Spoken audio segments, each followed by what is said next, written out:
From smoky sky and scorching heat to ice storms, 2023 brought its share of extreme weather. Here are the top 5 events of 2023. It's the era of global boiling. UN Secretary General Antonio Guterres summed up the Earth's temperatures with those 5 words. By year's end, the UN's World Meteorological Organization says our planet is forecasted to be 1.4 degrees warmer than it was in 1880. And 2023 was hotter than ever. Climate change is here, it is terrifying, and it is just the beginning. In July, we saw new world temperature records set 3 times in just 4 days. That same week, 3 towns in Canada's north saw their highest temperatures on record. Forecasters say it's a combo of El Nino and emissions, and we could be in for a multi-year period of exceptional warmth.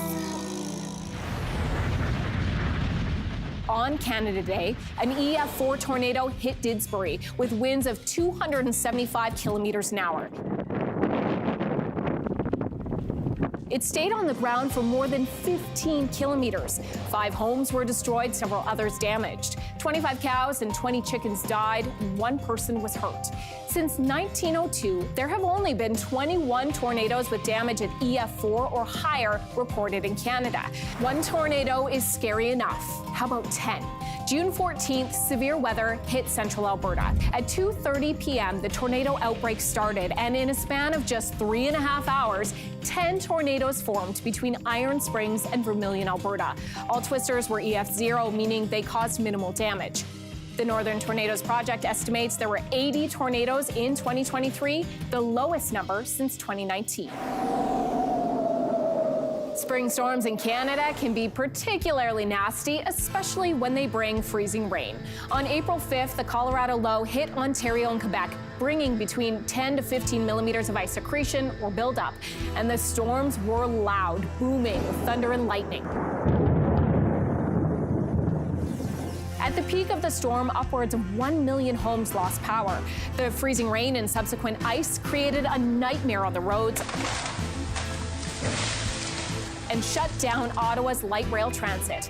3 people died, 1 from a falling branch during the storm and 2 in the aftermath. That same storm also brought heavy snow to southern Manitoba outside of Winnipeg. Soggy is an understatement when it came to the maritime summer.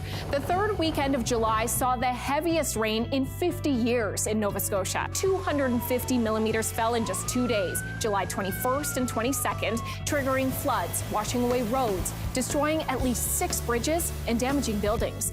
The province declared a state of emergency as more than 80,000 customers lost power. 4 people were swept away in the floods, 2 6-year-old children, a 14-year-old girl, and a 52-year-old man. One of the same areas hit by the floods in Nova Scotia saw another major event just 2 months earlier in May, wildfires.